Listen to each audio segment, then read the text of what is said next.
9월 19일 목요일입니다. 역대상 19장 1절에서 20장 8절까지의 말씀입니다. 다 읽지는 않고요.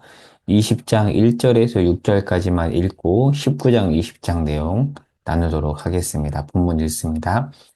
해가 바뀌어 왕들이 출전할 때가 되매 요압이 그 군대를 거느리고 나가서 암몬 자손의 땅을 격파하고 들어가 라빠를 에워싸고 다윗은 예루살렘에 그대로 있더니 요압이 라빠를 쳐서 함락시키매 다윗이 그 왕의 머리에서 보석 있는 왕관을 빼앗아 중량을 달아보니 금 한 달란트라. 그들의 왕관을 자기 머리에 쓰니라. 다윗이 또 그 성에서 노략한 물건을 무수히 내오고 그 가운데 백성을 끌어내어 톱과 쇠도끼와 돌서래로 일하게 하니라. 다윗이 암몬 자손의 모든 성읍을 이같이 하고 다윗이 모든 백성과 함께 예루살렘으로 돌아오니라. 그 후에 블레셋 사람들과 게셀에서 전쟁할 때에 후사 사람 시프게가 키가 큰 자의 아들 중에 10배를 쳐 죽임에 그들이 항복하였더라. 다시 블레셋 사람들과 전쟁할 때에 야일의 아들 엘하나니 가드 사람 골리앗의 아우 라우미를 죽였는데 이 사람의 창자로는 배틀채 같았더라. 또 가드에서 전쟁할 때에 그곳에 키 큰 자 하나는 손과 발의 가락이 6씩 모두 24이 있는데 그도 키가 큰 자의 소생이라. 아멘. 오늘 본문이 긴데요. 전체 흐름을 정리해 보도록 하겠습니다. 오늘 본문은 19장부터인데 어제 본문 18장에 보면 다윗이 주변의 동서남북에 있는 대적을 다 무찌릅니다. 그러면서 전성기를 구가하죠. 동서남북에 있는 대적들 기억나시나요? 서쪽에는 누가 있죠? 서쪽에는 블레셋, 동쪽에는 누가 있죠? 모압과 암몬, 그리고 북쪽에는 아람이 있고요. 남쪽에는 정확하게 말하면 약간 동남쪽인데 에돔이 있습니다. 동서남북 대적을 다 무찌르면서 다윗의 나라가 전성기를 구가해요. 이것은 다윗의 나라가 견고히 서리라는 하나님의 약속, 즉 다윗 언약이 성취되는 그런 장면을 보여주고 있는 겁니다. 그 흐름 속에 오늘 본문이 있습니다.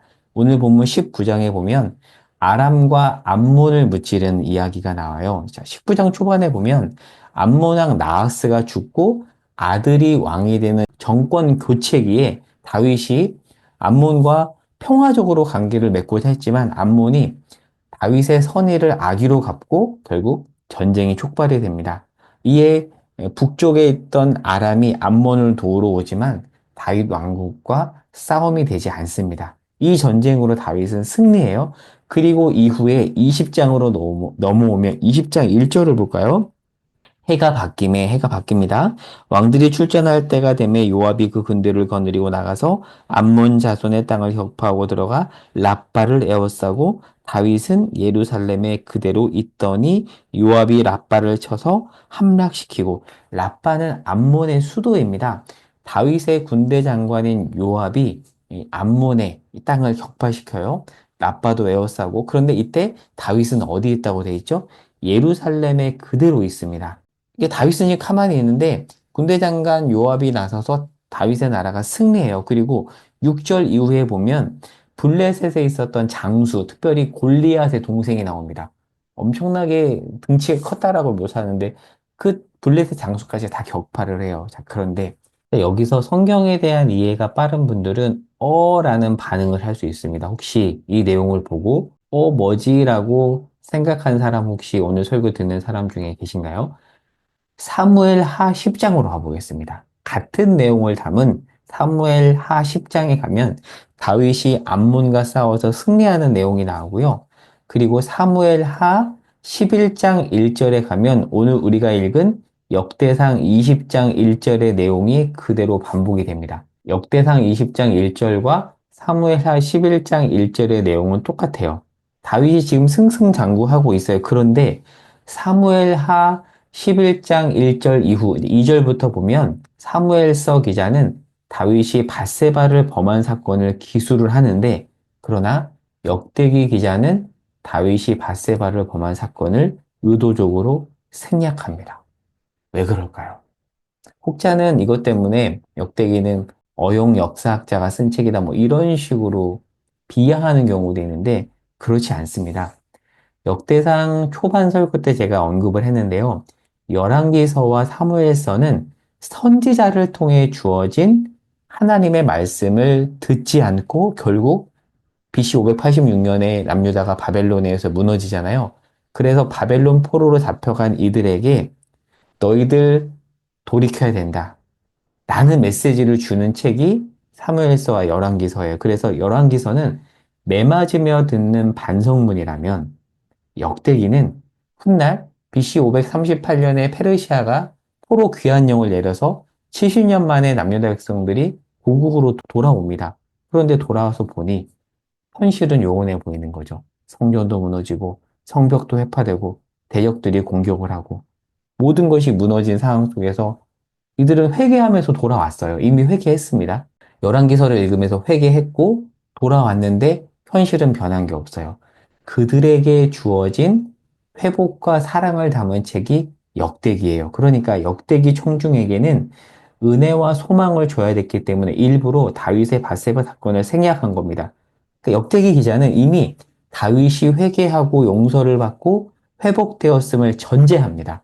즉 역대기 총중도 열왕기서를 읽고 회개하고 이제 회복되었고 더 회복될 것이다라는 메시지를 주기 위해서 일부러 다윗이 범한 밧세바 사건을 뺀 거예요. 그러니까 죄를 일부러 숨겼다기보다는 회개 이후 회복이 주어질 것을 강조하면서 귀한 공동체에게 소망을 주기 위해서 생략한 거예요.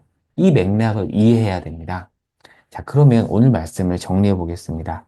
역대기서를 읽을 때 이런 맥락을 놓치면 왜 일부러 죄를 생략했지, 죄를 숨겼지라고 오해할 수 있는데요. 그렇지 않습니다. 같은 맥락으로 우리가 역대기 4장을 나누면서 제가 너무 기니까 생략했던 내용인데 같은 맥락으로 우리가 이 말씀도 이해해야 되는데 그 유명한 야베스의 기도가 역대상 4장 9절에서 12절에 나오거든요. 한번 찾아볼까요? 야베스의 기도. 너무 잘 알죠? 모든 신자들이 좋아하는 기도입니다. 이렇게 나와요. 주께서 내게 복을 주시려거든 나의 지경을 넓히시고 지역을 넓히시고 주의 손으로 나를 도우사 나로 환난을 벗어나 내게 근심이 없게 하옵소서 하였더니 하나님이 그가 구하던 것을 허락했다. 이 야베스의 기도. 근데 이 야베스의 기도는 이 야베스의 기도만 딱 떼서 읽으면 절대 안 되고요. 야베스는 누구냐면 유다 지파의 후손입니다. 역대상 4장은 유다 지파의 족보를 언급하는 그런 맥락이거든요. 거기서 야베스가 나오는데요. 야베스는 고통이란 이름의 뜻을 갖고 있는 사람입니다. 그러니까 어머니가 고통 중에서 출생한 자였어요. 그러니까 이 야베스는 고통받고 있는 이 당시 포로귀한 공동체의 사람들을 대변하는 사람들이에요. 하나님께서 회복시키겠다고 해서 돌아왔지만 이들이 고통에 처했는데 하나님은 이 야베스와 이 야베스가 드린 기도를 통해서 너네들의 그 삶이 이대로 끝나지 않아. 결국 내가 너희들을 회복시킬 거야. 그 메시지를 주기 위해서 하나님께서 야베스와 야베스의 기도를 등장시키는 겁니다. 그러니까 그 맥락을 쏙 빼놓고 야베스의 기도만 우리가 가지고 와서 하나님이 우리가 이렇게 기도하면 내 지경도 넓히시고 내게 세상적인 복을 줄 거야. 이렇게 이해할 수 있는데요. 그렇게 이해하면 안 됩니다.